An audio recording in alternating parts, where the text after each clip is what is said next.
A report has found the death rates at 19 NHS hospital trusts in England were alarmingly high last year.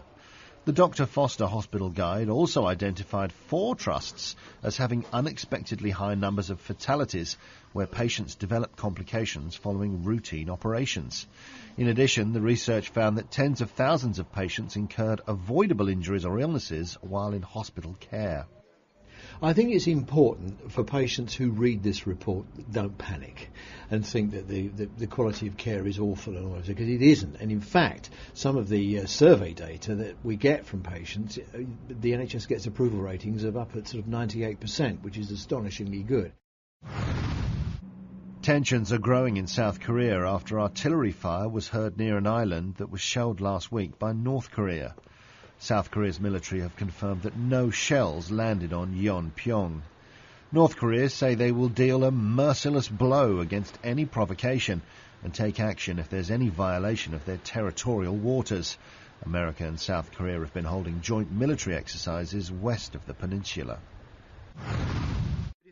The Chancellor George Osborne will meet with EU finance ministers in Brussels later to discuss a £72 billion loan to help Ireland deal with its debt.